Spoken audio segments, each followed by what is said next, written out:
Hello everyone and welcome back to the Brightworks and another match of Beyond All Reason. Today we're taking a look at Hellas Basin, a match that was played recently between a whole bunch of players and submitted on the Brightworks Discord channel. If you'd like to check it out, there's a link down below in the description section.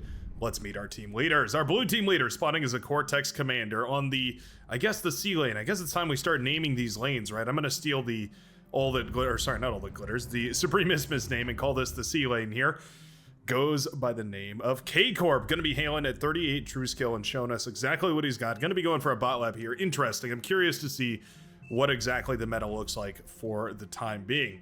Spawning in the mid-line position, kind of a mid-lane, maybe a frontliner position. Yeah, probably more of a frontliner than a mid-lane position. Goes by the name of Ural. Ural, the 39 true skill Canadian hero, gonna be showing us what he's got as an Armada commander, putting some of those bots on the front line. It's a bit of an interesting change that has been made. So you can see back here, the geothermal spot no longer has the metal extractors to spawn here. So this player has essentially been moved over to this position where Ural is at. You can still do something like that, I suppose, if you wanted to be really greedy and grab that geothermal, but there's also one right here. So it makes a lot of sense for this player to just kind of delay themselves a little bit and then eventually get this geothermal up and running and then start pumping out units a whole lot faster than everybody else on the front line. Of course, you do that and that becomes standard practice and you're going to get harassed. A lot of good push and play right there between that sort of idea. So I'm curious to see what each of these commanders is going to decide to go for. Spectre 117 in the backline position here. Yeah, gonna be, well, probably playing some eco. No lab so far. Interesting stuff. Interesting stuff all around. I'm glad to see this map getting a little bit of a revision. Always glad to see maps constantly being updated, put on their best foot. We do have Celestial Demon here, the purple commander, gonna be spawning, well, not in the water, but moving over to it eventually here. Going for some metal extractors, some tidal generators, all that good stuff. We do have a couple wind turbines on the land, so that's where our energy generation is coming from, and we've already got a missile boat about to start heading across the way. Now, we've got a frigate almost about halfway done here for Fatter Kyle, or a little bit over halfway, actually. Should be very well and good for getting that up and running and, well, asserting control, big parentheses, or big apostrophes around that. Not sure exactly how much one frigate constitutes control, but at least for the early game, frigate definitely beats the Herring, the missile cruiser ship, the missile corvette. That's what it's called. What a beautiful name on that bad boy. Transports handed out all over the place. We have Troll Hard GoPro going to start moving constructors around all over the place. We've got some build power coming up. I wonder if we're going to spread that build power around. That'd be kind of an interesting idea. Drop construction turrets on the front lines as early repair vessels, that sort of thing. Nice little clash on the southern side as well. Some dolphins finding one of these herrings over here. Very good pickoff. Usually those herrings used as an early scout or to shoot down any transports that might be going after islands. Not so much to worry about on the southern side. Certainly something to be aware of on the northern side. We've also got a ramp up here. This was not the most recent change, but certainly a change. Oh, a little bit of a commander trade. We'll jump back over there to talk about that in a second as we watch the powder blue and yellow commander both trading their lives and going down on the front line here. Now, all vehicle players right now on the front for the blue team means no easy resbot solution is going to be available right here. Unlike the yellow commander, who already has those bots on the field and could get a resbot out there extremely quickly. Rum Cola gonna move forward right there. That's a beautiful combination. One of my favorite drinks of all time. A little bit of a Coca-Cola with some rum in it. Delicious. Anyways. Is that family friendly? Is that, I don't know. I'm always pushing the boundaries for YouTube's monetization policies. As much an experiment as it is a treat. Where were we talking about? Oh yeah. Over 2,000 metal lying in ruin right here. Whoever gets their hands on it, it looks like it will be thoroughly well owned by the red team here. Is gonna have so much metal to invest. Yeah, this is a great idea right here. So the red commander just calls out and says, please send me the metal. All that metal in the front line is just gonna be pumped into an extremely early T2 lab. And this is tremendous. I mean, this is an excellent position right here. Oh, we don't have our 4.0 metal extractors up and running. Thule really letting go of that 4.0 metal per second does hurt quite a lot. We could have probably had both of these metal extractors up and running right here. That essentially doubles your early game economy. Yeah, you can see you get 8 metal per second back here. You can bump that all the way up to 16. If nothing else, you can produce twice as many vehicles, twice as many tanks, twice as much economy, all that good stuff. Commander transport over here on this side. And I wanted to jump back to highlight this point I was talking about earlier, where now we have a ramp on this little island over here. So we've removed the metal extractors that were once contestable up here. Instead, we've opted for a geothermal, or was it always a geothermal? Either way, this is now accessible via any sort of walking units, right? So any amphibious tanks or constructors or commanders or anything like that can walk up this slope over here. We also have this metal extractor over here on land off this little sloped kind of island area over here. Very, very good. 4.0 metal per second, which is definitely well worth it. Glad to see that K-Corp is taking advantage of all this. Grabbing all this metal is going to mean that the blue commander has enough mass to put out on the sea and thoroughly contest it. Winning this northern side, very important. Winning this southern battle, though, also really, really important. From the southern side, you can have a lot of really good targets. Obviously, these 3 metal extractors, but also basically everybody on the front line, as well as the geothermal up here. A lot of really premier targets if you're going to be fighting it out on the southern side on the navies. Capital ships, not as much of a waste of metal as they once were.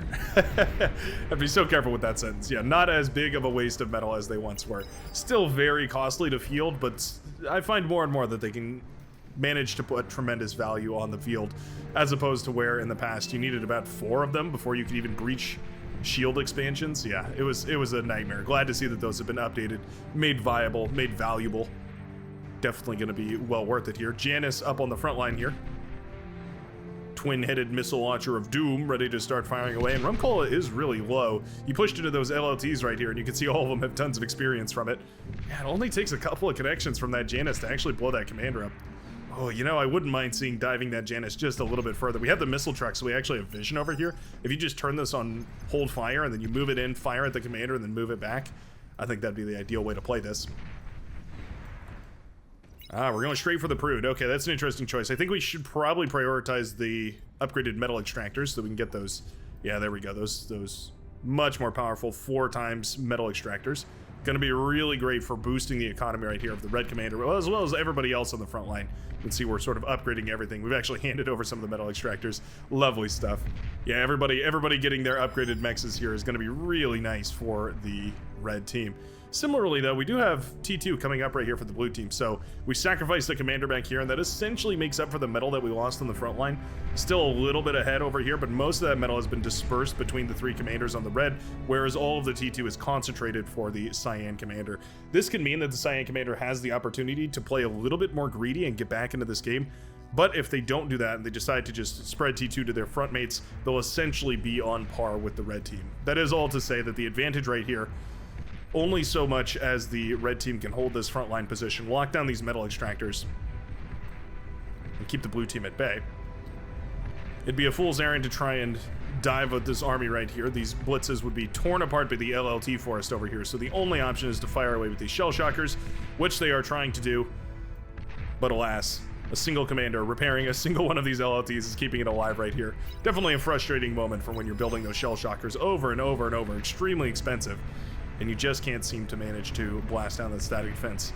Counterintuitively, the solution is to disperse your fire between different LLTs, so the commander has to either be microed between different structures or just choose one to keep alive and abandon the other. Little naval engagement over here. No res subs in this composition, though, so that does mean that any of these ships that go down right here are liable to be reclaimed by Fatter Cow, the hot pink commander. I almost said cyan pink commander. There we go. Brightworks learns his colors just about every stream. Mauser finally rolling out of that T2 lab. It's only a single Mauser because we haven't quite got that T2 economy settled. We're prioritizing too many different things all at once, I believe, here. At the very least, once these metal extractors come online, this will speed up exponentially, but for the time being, every single project is halfway done, when really one of them at a time would be a little bit quicker here. All that said is not the end of the world, but it is just a minor note on a relatively successful economic campaign. This is tremendous, though. Yeah, 2 versus 1 over here on the seas means that Fatter Cow will essentially be forced out of the water here. Blue Commander will blast down the laboratory, means no more reinforcements right now, and that is going to be a complete and utter destruction for the blue team. Pun well intended. Lovely stuff. Destruction in favor of the blue team, I should clarify. It was the hot pink commander who was destructed. Cheeky play here would be to reclaim these frigates, try and save that metal for the team here. But yeah, this is devastation. And indeed, oh, even the commander will go down over here. I think that's probably as well as you can do. Try and get some damage with the explosion, but that's basically as good as it's going to get. Because at this point, with no more forces left, all the build power in shambles, yeah, you can see the hot pink commander forced to retreat offline right here and back up to the safety of the team. Now this front line has crumbled. Thule has invested heavily in build power for keeping alive units that don't exist on the front anymore. Always a bit of a sad story indeed. Constructor still holding on. Shell shockers still trying to blast all this apart as well. I think these Mauser are going to be much more important, though. Rattlesnake even on the front line. Oh, I quite like the Rattlesnake. Yeah, if there's one thing that's going to get tremendous value, it's going to be that rattlesnake on the front. Very, very easy for rattlesnake to find value because they do so much damage, they fire relatively quickly, and they have a tremendous range. Means that usually you can end up finding easy economic value out of a rattlesnake. You can see already getting some value against these medium tanks here as it blasts those down relatively quickly. Mauser helping out quite a lot as well. And just like that, Thule is completely offline. Going for a T2 transition right here. No build power, actually. We're starting up a construction tower, but that's a little bit slow on the draw. Construction tower probably would have been best to have up already. Naval fight on the southern side not looking good either for our Lavender commander. Storm Herald definitely feeling a whole lot more comfortable in the water right now. We've got destroyers, or destroyer singular. We've got a couple of frigates as well. We've got the commander underneath and repairing it all. And we've got res subs, well, construction boats anyways, reclaiming all the metal from this fight that just took place. Short of some sort of intervention from an air player or maybe just a direct funding, Megania, the Lavender commander, gonna be in a whole lot of trouble out here in the water eventually. Platypus moving on the northern side up here, trying to capitalize on that advantage that the blue team has over the northern sea. The purple and blue commander working in tandem, and I love to see that the green commander is getting in on that fight as well, trying to look for any opportunity that they can. There are Mauser ravaging this front line, but eventually the Sheldon will, well, maybe be enough to push this back. This is where those Rocketeers start to fade off. This is the exact point in the game where you want to pull your Rocketeers back and just start eating them up on your own rather than trying to utilize them for anything too expensive. Not going to find much value against Sheldon. There's also a single platypus over here that I didn't notice out of the corner of my eye, being used to snipe some of these, these harpoon launchers, torpedo launchers. Always good stuff. The hover bot there, impervious to the torpedo launcher, makes them ideal for solving that issue specifically. And there we go. Yeah, Mauser actually dismantled quite nicely there. Sheldon in accompaniment with their radar jammer bots and their radar bots and all that sort of stuff managed to get the jump on these Sheldon, blasting down a whole bunch of those critical T2 units. And for the very first time, stabilizing this line for the blue team. Resbots here to mop all this up though, which does give the advantage back to the hands of the red team, as long as those Resbots are eating. They'll be caught here by the Sheldon, but they've certainly eaten their value. At 50 metal a second, only takes about 2 seconds for them to reclaim enough metal for their value to be well worth it. And certainly by this point, they definitely have. Okay, we've transitioned to Salamanders, kind of hidden behind this cove over here. You can see the amphibious gantry pumping out those heat ray medium tanks. Very, very good stuff. Those tanks are very potent. Extremely easy for those tanks to find value. They're quite durable. Don't have the highest DPS in the game, but they have high enough DPS that they're definitely capable. The Mauser here, which are actually quite a bit more expensive than the other stuff the red team reclaimed, gonna be going back the metal that is to the blue team. Lovely plays right here, and I love the Sheldon Ball slowly starting to build up. Difficult to balance the Sheldon Ball because you have to build those radar and radar jammers, you have to build accompanying units. I do see Sumos on the production tab right there for Yamato, the Cyan commander. This is tremendous though. Heat ray medium tanks moving into the backline. Definitely a dangerous prospect to have these heat ray tanks moving into your lines. How do you prevent it though? The only way you can prevent this is by contesting this coastline, and that's extremely difficult to do and beyond all reason. There's very, very few options for efficiently contesting a coastline, and basically all of them are late game T3. Means that these early T1 navies, once they've won the battle, have really thoroughly won the battle. This sort of Salamander push can be extremely devastating, and there we go. Advanced solar panels falling, advanced metal extractors likely going to fall here as well. Bull's going to try and clean all this up, and that is a good option. There's also pit bulls over here, which is, I suppose, an excellent option for dealing with those salamanders as well. Salamanders are in a strange place, aren't they? They're very, very sturdy. Not so sturdy that they can handle any other T2. Basically, all of their T2 is going to clean them up quite nicely. But essentially, everything else will fall beneath them. T1, T1.5, all that sort of stuff.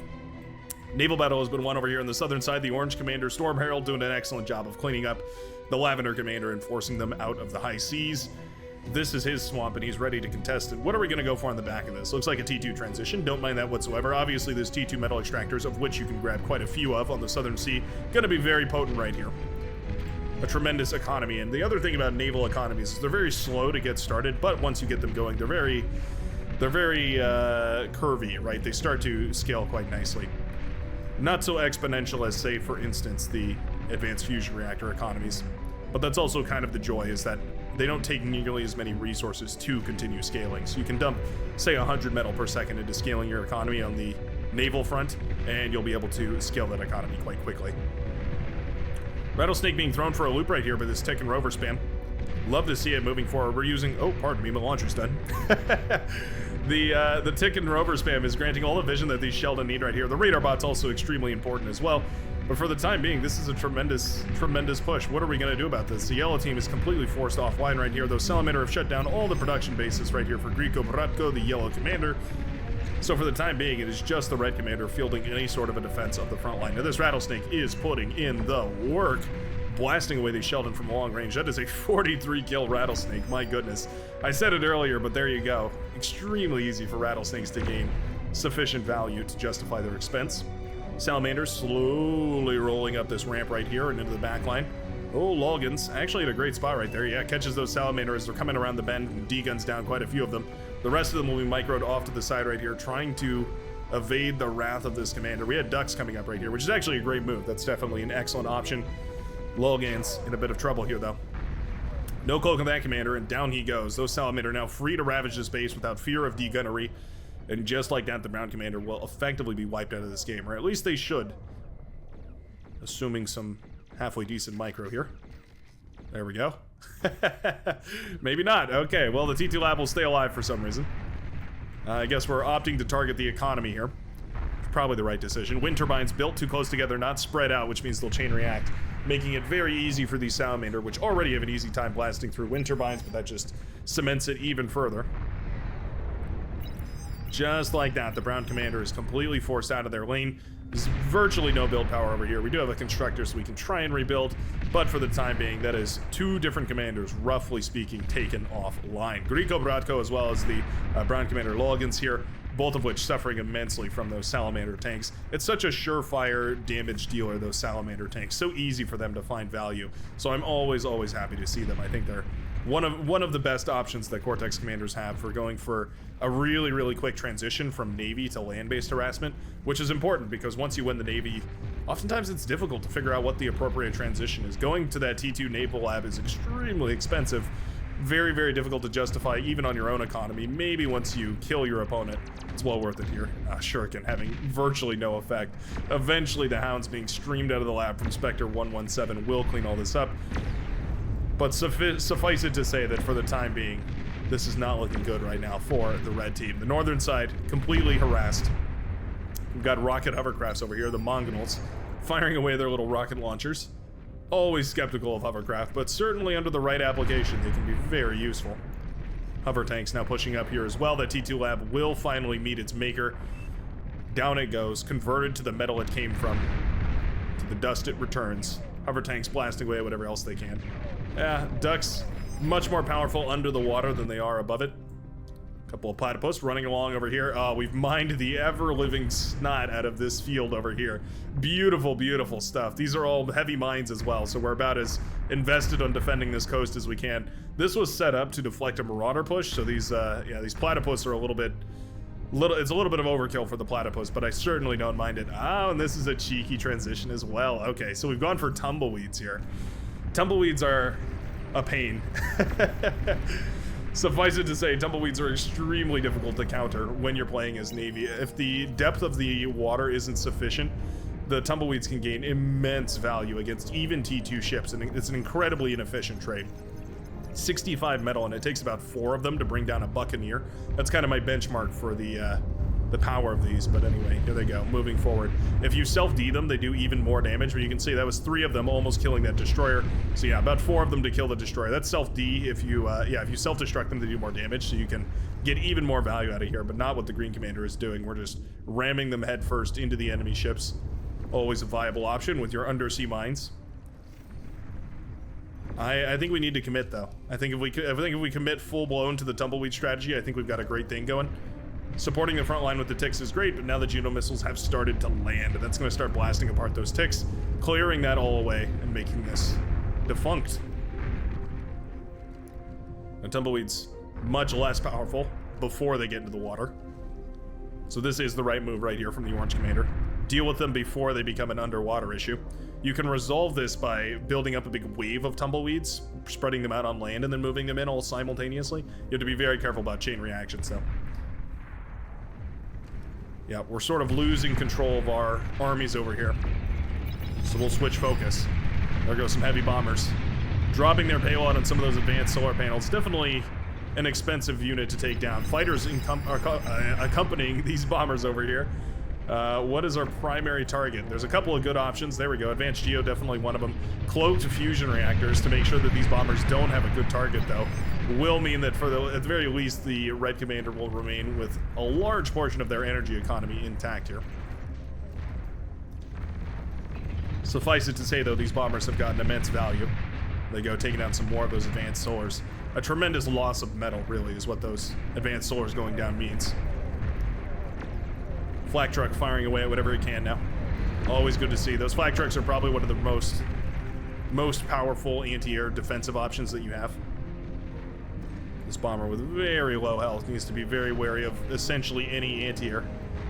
Oh, there we go. Will be shot down just in the nick of time, about a second before it deployed its bombing payload, and will crash and burn to the ground as the Archangel heroes will manage to save the day right here. So a lot of the build power has been lost, but effectively, yeah, you know what? Those cloaked fusion reactors actually keeping the economy of the Red Commander well and alive. I'm always glad to see those cloaked fusion reactors gain some value here. Meanwhile, a bunch of Vanguard have been produced. Vanguard very useful for obviously clearing out any of these static defense structures that are otherwise really difficult to deal with, but also great coastal defense, which is kind of a surprising turn. But there we go. Yeah, we have a capital ship firing away, barraging the base over here of the Red Commander. And as it continues to fire away, one of the options that is always available is, of course, the Vanguard. Vanguard do reasonable damage against those, especially in their hierarchy mode, because most people tend to park their capital ships on shore. They just kind of set them and forget them. You can get really, really good trades with the Vanguard if people just forget to micro their capital ships. Razorback having the time of its life moving across over here, eventually going to find the landmines. Ooh, and those landmines do hurt just a second before the Juno missile clears them all out, and they will bring down that Razorback. Very, very nicely done right there. Those landmines definitely getting their values worth. Going to continue building landmines over here. Commander goes down. It was trying to degun the capital ship.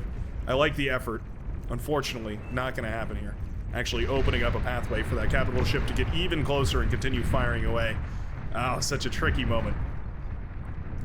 The lines have been broken all over the place. Wind turbines falling as a bunch of bulls have made it into the back line here. A bunch of bombers going to try and clean all this up. Bombers are a halfway decent option for cleaning this up, but definitely not quick, and also very prone to friendly fire, so you have to be very careful about that. Cerberus cannon going to be built over here on the front line geothermal spot. Always happy to see that as well. An easy way of cleaning all that up. There we go. Big explosions as the Juno missiles collide with the landmines. Lovely, lovely stuff right there. The Vanguard trying to target down this advanced geothermal. Only needs a couple more shots. There we go. I think it's probably got it. Not the fastest firing unit in the book, but definitely a powerful one. There we go. Advanced Geo does pop eventually as the Vanguard goes down. These bulls did make it all the way into the backline, so they're going to start tearing apart the build power over here of the air player in green. E-converters going up. Build power falling as well. Can we take out these last construction turrets? That'd be really nice. We're close. No, the bombers... Oh, okay.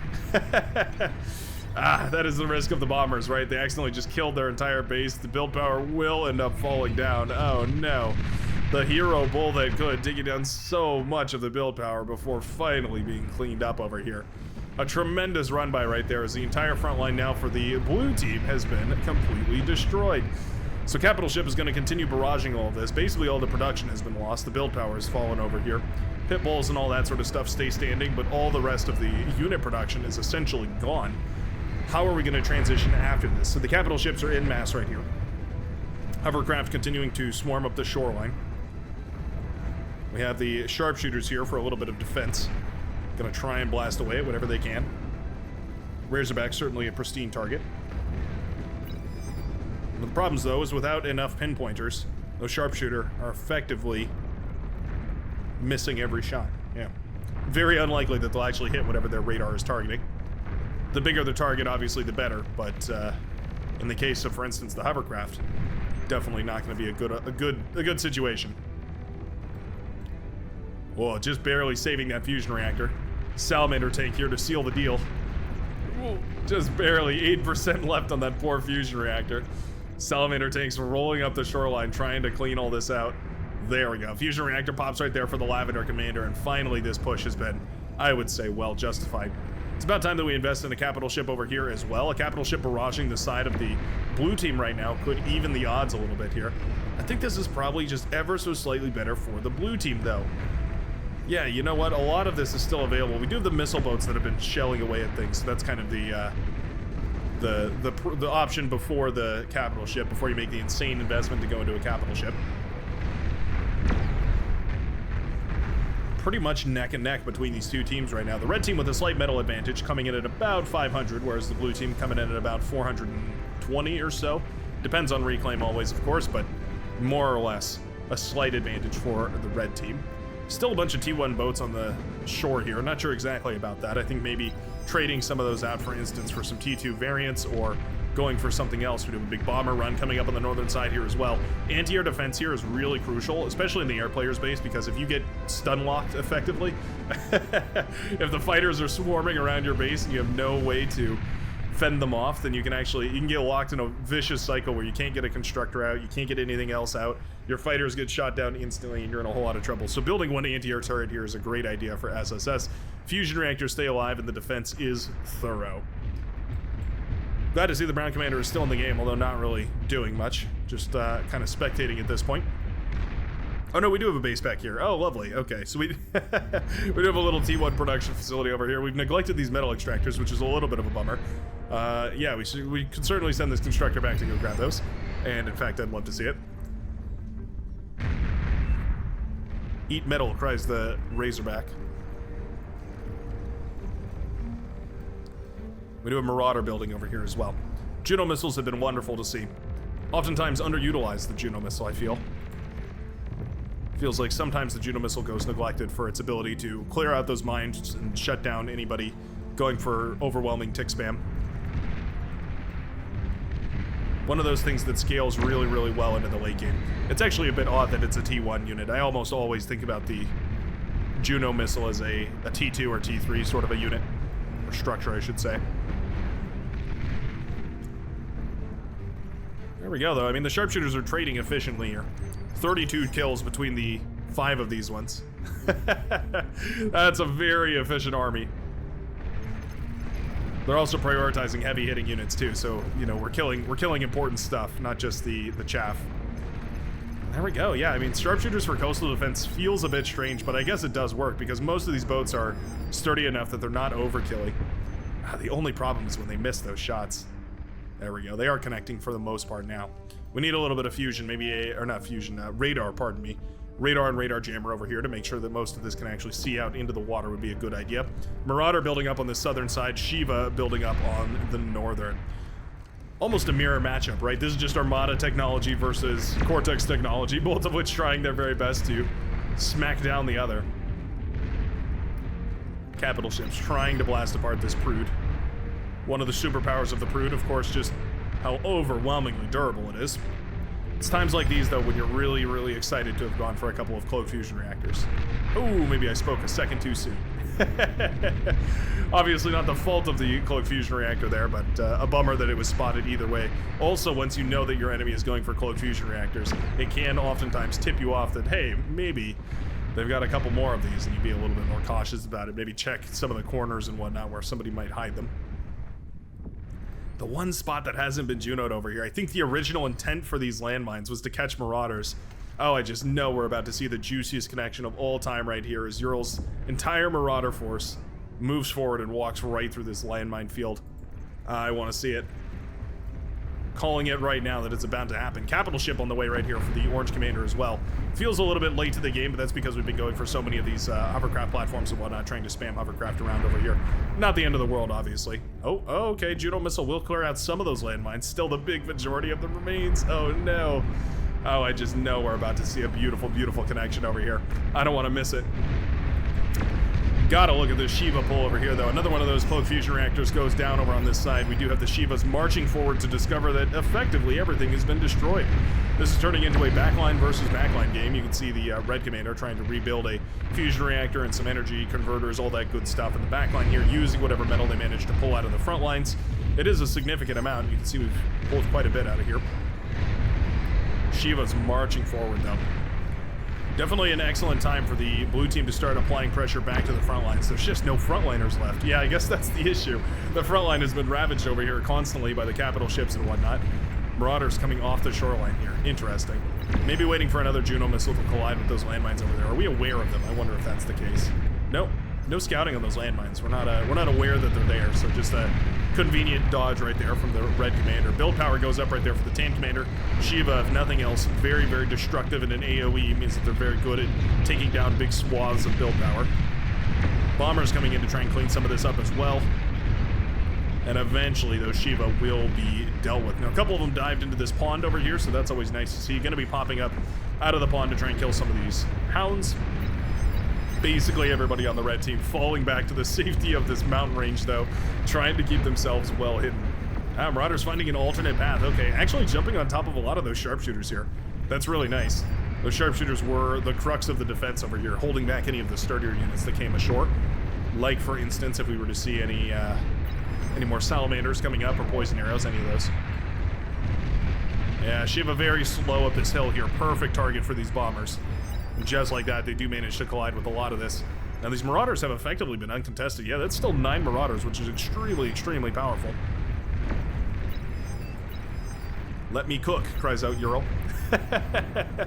Gonna be sending the Marauder across, trying to find an opening here. The Green Commander has spotted it. We're gonna be sending Tumbleweeds, Pawns, Welders, Bombers, you name it. Ooh, very nice bombing run right there. My goodness. It's not every day that you see the heavy bombers effectively taking out the Marauder here, but there you go. Blowing them to smithereens. Doing tremendous friendly fire while they're at it, but at the very least, taking down a huge portion of those Marauder.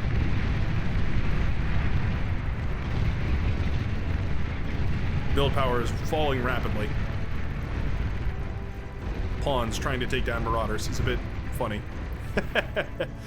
Not ideal, but there we go. And most of the build power is dead, but some of it survives. So I think this is going to be rebuildable right here for the Green Commander. Yeah. Not the end of the world, I would say.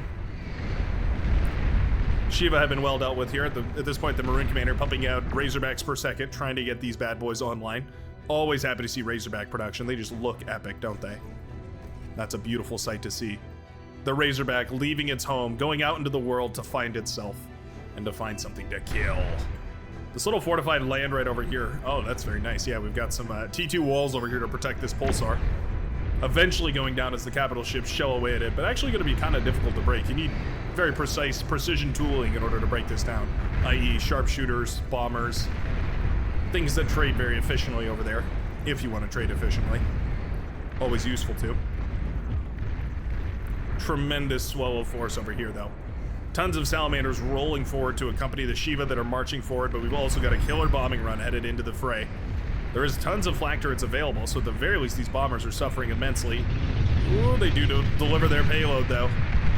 With a righteous fury, those bombers drop their bombs directly onto the shields and the anti-nuke right here of the Green Commander, taking out a load of the build power as well, and that's going to severely weaken the capabilities right now of this Lime and Green Commander.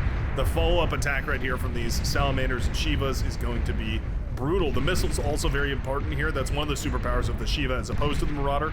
Those missiles able to penetrate shields, opening up these opportunities for Shiva to run right into the base, running rampant, and just like that with a killer attack, managing to blow up the backline of the blue team.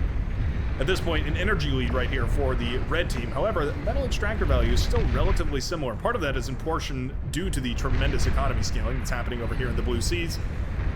Not so much on the orange sea. Yeah, that's actually a little disappointing. We have no eco scaling essentially at all right here for our orange commander. Kind of a missed opportunity. You have so much space to go for crazy economic trades. A little bit of a bummer. Juggernaut now available, marching forward. 29,000 metal worth of Cortex debauchery. Ready to show us exactly why it's the king of all stompers. That heavy heat ray cannon it's got shooting out of its forward snozzle, its twin shotgun cannons and dual missile launchers. Not to mention its Krogoth Stomp. Its patent pending stomp ability. The ability to crush units underfoot. Very, very valuable. The embodiment of Cortex, if ever there was one. Certainly. Get a beautiful cinematic view of these Shiva engaging in brutal battle against the Marauders and the Razorbacks here. Really is the pinnacle of Cortex versus the pinnacle of Armada. I feel like Razorbacks really well represent the Armada ideology. Precise, fast, nimble. Somewhat frail. Yeah. Sturdy, certainly, for a T3 unit, but definitely somewhat frail. Meanwhile, the backline, ravaged completely. Wanted to show the devastation back here one more time as we look at the hovercraft that have completely shut down everything over here. We have, once again, the Salamanders running rampant in the back. And of course, we have the blue team leader in a little bit of trouble over here, yeah. Twin guards, not necessarily going to cut it against Shivas. Definitely an option, but not probably the best one. At this point, as the naval player, you have to start looking into seaplanes, I think. Probably going to be the only correct decision. Eventually, the Razorbacks have fallen, though. Gunship's going to jump on top of the Krogoth here, the Juggernaut. Doing about 1% a second or so. Juggernaut going to dive into the ocean to try and avoid some of that hellish fire. Shiva's doing a great job of popping the build power over here for the Orange Commander. Yeah, you know what? If it weren't for a lack of scaling right here in the Orange Commander C, I think this probably would have been a tremendous advantage for the red team. Effectively, the entire backline of the blue wiped out entirely. But there's no eco-scaling here. I mean, we have no fusion reactors, no advanced energy converters here. This is basically just a T1 economy at this point. Titans and Razorbacks trying to clean all the rest of this up. Shiva still being such a pain. Blasting apart everything that we can over here. The commander goes down over here as well. The red commander. Did we D-gun down the... Yeah, we did. Okay. You can see the scorch marks of the D-gun there. That was for killing the Juggernaut. Definitely an important job it had. Not going to be the case, though. The Juggernaut escaped over to here. Oh, yeah, you can even see it. Ural admitting, I was going for Jug. But down it goes. Juggernaut's still out of the water, though, and eventually, gunships will take it down.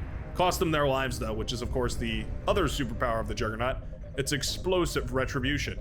Its ability to devastate anything that happens to be nearby it when it kills. Sort of a last laugh moment. Shiva's continuing to rampage over here. In the backlines of the blue team, it's not even really the blue team's backlines, though. At this point in the game, their backlines are sort of this navy sector up on the northern side. Map control-wise, though, definitely goes towards the red team. Still an economic lead, though. My goodness. Yeah, an economic lead for the blue team because of this right here. Look at all these E-converters all churning out metal. 200 metal per second coming out of these E-converters. We have tons of fusion reactors coming up as well. This is a huge, huge benefit right now for the blue team. This is essentially keeping them in the game right now. We do have an advanced Geo up here. Maybe wouldn't have minded seeing that turn into, for instance, a Cerberus cannon. The quad guard, not quad guards, the twin guards. Quad guard's a experimental unit, or extra units thing only. Certainly powerful. Shiva, lone Shiva, going to be blasted apart by the laser fire right here. Very, very few options left right now. I think one thing that the Orange Commander could stand to do is just eco a whole lot harder. Eat up all these labs, put all this metal into fusion reactors, advanced energy converters, use this tremendous space over here. Just build a big column of construction turrets, one here, one here, one here, and then go for fusion reactors and E-converters and all sorts of other good stuff, just so that your economy is continuously scaling. And even if you don't manage to use it, your backline can always use it to pump out those T3 units. Spamming Titans, always a viable option. Shiva over here actually clearing away some of the stuff offshore by hopping up on the island over there. A little bit strange, but we'll take those. Resbot's trying to pick stuff up. I don't even mind this. I don't even mind that everybody's kind of hopping into the sea here. I think it's probably viable. Now, what was the point over here? We've got quite a few construction turrets, so we're going to go for maybe some seaplanes. We're going to go for some proper T2 planes. Okay. Definitely a good option. The Air Force is going to be necessary here if we want to contest this land-based army. There's not actually a crazy Air Force right here for the Pink Commander. We are pumping out those T2 fighters about as quickly as possible, but this is only a single APHIS and 2 fusion reactors. It's about 5,000 energy or so. Going to be going back to the pink commander. Not altogether the craziest economy known to mankind. Enough to get a good enough fighter ball up and running, but definitely not going to be enough to contest the crazy economy here for the blue player. Glad to see this commander is being utilized for something useful here. Going around and reclaiming a bunch of these wreckages, always very useful. This is where a big portion of that army is, by the way, the Air Force, I should say. A couple of bombers in the back line over here, a couple of fighters as well. No anti-air defense. We've taken down the advanced geo. Lovely stuff. Yeah, I was gonna just about say that those bombers have a beautiful target in that advanced geo. And it looks like not gonna be the case. We're gonna go after the Eradicator. Ooh, Eradicators are bomb resistant, so it's actually not efficient to bomb those. Avoiding them probably the best bet there. Ooh, nice catch though. Yeah, Red Fate actually moving some anti-air trucks in front of those bombers, catching them before they managed to do anything. Really, really nicely done. That's called being a team player right there. You can see pumping out these tanks, pardon me, the Shredder anti-air flak vehicles to try and keep the coastline over here for the blue player well and safe. My goodness, I still can't tell you who's winning this one. On pure metal value at this point, the red team is ahead. But the blue team has been ahead for this entire game, essentially. The orange commander finally back in the production game here, as we do have enough tidal generators to afford it. That's what I'm talking about, though. I mean, take these tidal generators and just make a big queue like this and hold spacebar to distribute that between all these constructors. And there you go. You got a massive tidal field, thousands and thousands of energy per second. You can actually spend all the metal that you got in your bank. Definitely a tricky thing to manage. Very, very difficult. When all of the chips are stacked and when you're in a game this complicated, definitely a difficult thing to keep in mind. One thing I wouldn't mind right here from specifically the orange commander is a couple of construction hovercraft to try and go up on shore and build all these metal extractors. That could definitely be a viable option. Razorback pushing forward here. Actually finds all these anti-air trucks. Cataphract's going to start blasting it away. Not a bad option. Cataphract's actually pretty well adjusted for firing a T3. Their heavy damage laser beam. Pretty good for blasting away Razorbacks, but there we go. The Twin Guard wall blasting down that Razorback extremely quickly. I'm actually impressed at how quick that was. That was reasonably fast for T1 defensive structures. What is the win condition right here for our red team? I do see a big ball of Marauders up here. Certainly an option for doing some damage. There's also all these Razorbacks over here, mostly being reserved for defense. There's a Titan available in the front as well. Could be used to clean up some of these Shiva over here, which are just kind of firing at whatever they can on the fronts. We have Ticks running forward to try and get those Shiva to friendly fire themselves. Also a viable strategy, hilariously. The Tick countering the Shiva is probably one of my favorite matchups, and beyond all reason. Pulsar's coming up over here as well. We have the Cerberus cannon built up on the high ground as well. Essentially just porking this angle as much as possible to try and save it. Ural handed the comm. Interesting. What are we going to do with it is the question. Okay, we're going to go for the metal extractors. Yeah, building a lab over here, not even the worst idea. Ooh, nice though. We do have a anti-air truck finds all these planes and starts slowly blasting them out of the sky. Big clumps of planes like this, very good for targeting with flak, obviously. That AoE flak damage can be quite powerful. Nice D-gun right there from the red commander. We'll manage to keep most of those fighters intact.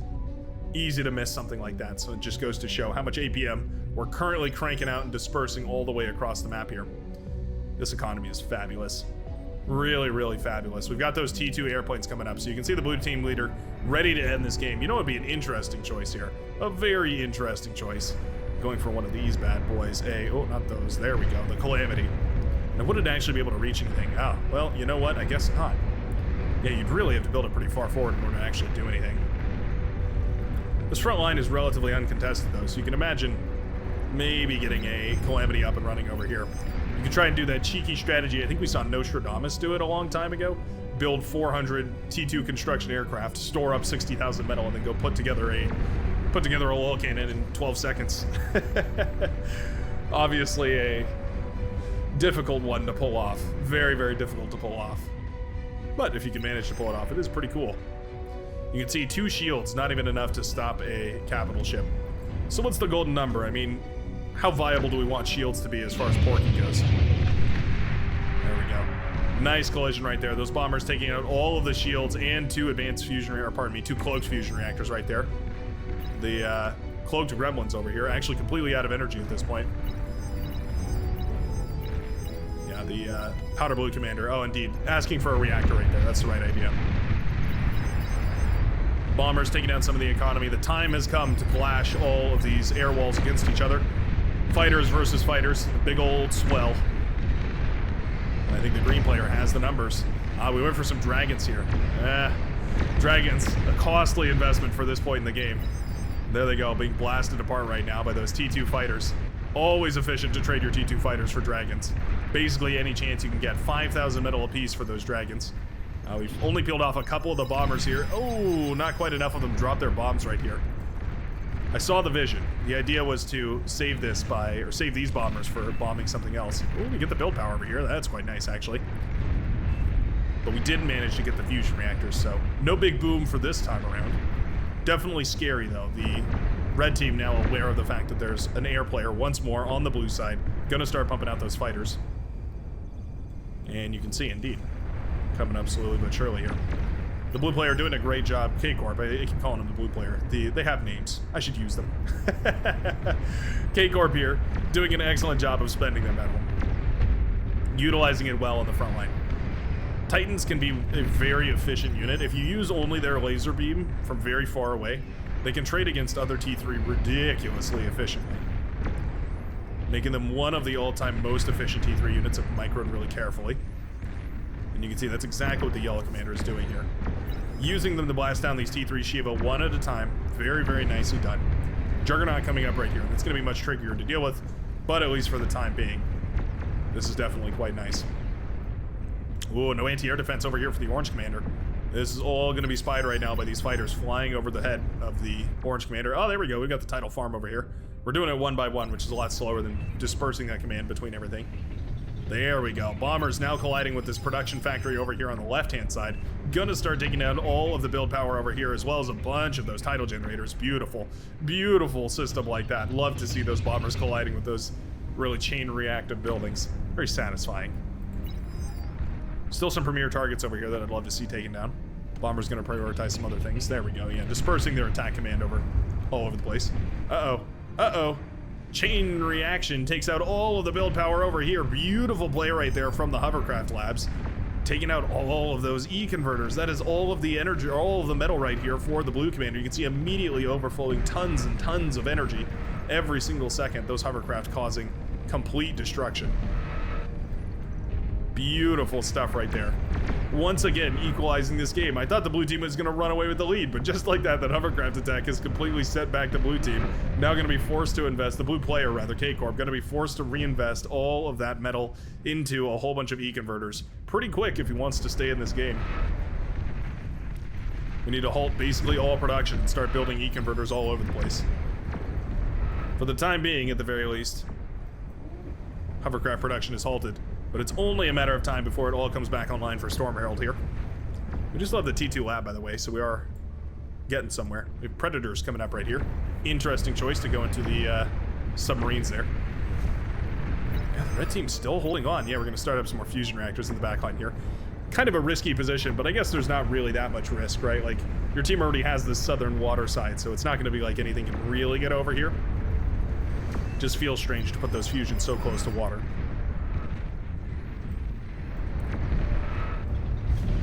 Juggernaut now walking across the ocean. Bombers, gunships, other juggernauts, everybody and their mother is going to get on trying to shut this down. We've got to kill this Juggernaut before it gets anywhere critical. Obviously, Juggernaut's essentially walking thermonuclear bombs. Means you have to deal with them before they even get close to your economy. Otherwise, you're going to be in real trouble. And there we go. I mean, we are blasting this thing down pretty quickly. Not perfectly, though. A couple of scouts moving across over here. 45-ish HP. Heading towards the base. Oh, no. Starts the self-destruct countdown that makes that thermonuclear explosion even bigger. 2, 1. Boom goes the Juggernaut, wiping all the production right here for the blue team player. Beautifully, beautifully done. Why self-D, cries Rumcole. I'll tell you exactly why self-D, so you don't leave behind a wreckage for resurrection, and because that explosion gets way more powerful when you self-destruct it. Beautiful, beautiful play right there from the orange commander. Once again, equalizing things back in, well, more than equalizing, really. Bringing things well back into control right here. for the red team. Wow, what a crazy economic advantage. We went from essentially an even game to an incredibly skewed game at this point, where the blue commander's entire energy production basis was taken offline, means that no longer can any of those metal producers churn away to convert that energy into metal. And now at this point, with an ever-scaling economy, the red team has got a tremendous energy lead as well, pulling in about 1,000 metal per second versus the blue team's 300. We need a miracle play here. We need to pop these advanced fusion reactors over here, but the red team is having none of it. We've got fighters up in the air. We've got anti-air on the ground. We've got titans in mass here. We've got tons of pulsars. Everybody's suffering a brutal beating right now.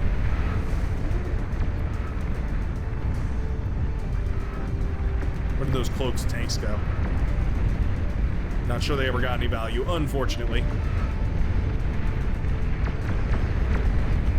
Fighters will be pulled to try and shoot down as many of these aircraft as possible.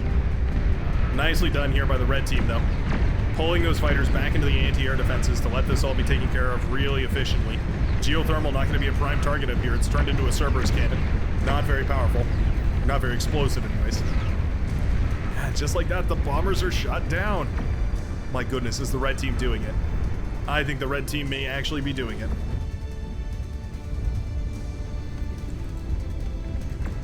Capital ship firing away at a bunch of these units. Cataphracts, goons, all hanging out together, doing their very best. We essentially need to win this fight with the Juggernauts and Shivas we have on hand. Oh, there come the dragons, though. The perfect counter to the dragon, or to the Juggernauts and the Shivas right here. The dragons marching forward or flying forward on their VTOL thrusters, blasting apart anything that they can find. Oh yeah, go up to the Juggernaut. No? Okay. Well, we've got different plans apparently. Where are we sending these? I guess we're just sending them across the map. All right. Interesting choice here. Red team leader tried to go for a T2 lab over here. Didn't end up panning out. Storm Herald handed the commander once more. Not my problem, says the red team leader. Tons of grunts being spammed out right now by the Cyan commander. We are slowly but surely rebuilding all these E-converters, by the way. Emphasis on slowly. I think it'd be well worth it to invest quite a bit more build power into getting those up and online properly. We do have a T2 constructor over here, for instance, that could be used for building some of those E-converters offshore right now. With those E-converters offline, the fusion reactor production also fails as well. It means that the expansion for the blue team is plummeted. Predator submarines, actually really good against Juggernauts. Kind of a weird matchup that doesn't have to happen all too often, but when it does, it's very well in favor of the Predator. I mean, obviously the Juggernaut has no way of dealing with them. Oh, except for Krogoth's Stomp, yeah! Forgot about Krogoth's Stomp, the ability to step on all of these. Where is it? Krog Crush, 2x Krog Crush right there, third from the bottom. Means that it does, yeah, it has a nice little crushing attack. Self-D on this one and a D-gun. Oh, not a D-gun on this one. Actually, we brought that down fair and square here. It means the Resbots are going to get to work. All right, nicely done. Or try to, anyways. There we go. Struggling there for a second, but yeah, that Juggernaut's going to come back online, sporting handy new red colors. And I think that was about the last hope right here that the blue team had. With virtually nothing left in the bank right here, you can see everybody on the blue team trying to spend their metal. The red team overflowing metal all over the place. Trying to figure out how to eco all of it as well as continue expanding here. More construction turrets, more aphises, more everything. Try and get the production to continue scaling properly. We do have nukes coming up here as well. A couple of them charged for the red team. There's a couple of viable nuke spots. Both of these hills over here have no anti-nuke. In fact, even the fusion chain area and the E-converters over here, neither of those covered by anti-nuke as well. Yeah, definitely some good options for nuking. There's an anti-nuke boat forward over here. For some reason, not charging nukes. Weird. Strange glitch for that, yeah. For some reason, this anti-nuke ship is not charging up nukes. Or anti-nukes, I should say. The red team is waiting for that killer moment. Trying to find the right opportunity here. We're sending some of the Titans forward, and I don't think that's the wrong decision. For a long time, these boats offshore have been a tremendous pain in the rear. Wouldn't mind seeing them dealt with. I'm sure the red team would agree. Okay, well, we're just gonna keep them standing still. This is a egregious waste of metal. There we go. This Titan's starting to fire away over here. Trying to figure out exactly where they can trade efficiently. Standing still, though, not the right idea. There we go. Dive back in. Get your toes wet. Have yourself a little bit of a brawl. Titans are so tricky. When their laser beam fires, it does huge damage, but when their laser beam doesn't fire, they actually don't do very much damage at all. Their rocket's obviously very powerful as well, but only so powerful, right? There we go, though. Titan's a weird kind of perfect counter for the capital ship because of that heavy beam mounted on their backpack, as well as those rockets that track quite easily. Is that, yeah, you actually end up with a really good capital ship counter. And for 18,000 metal apiece versus 13,000 metal apiece, fairly cost efficient. Oh, all right.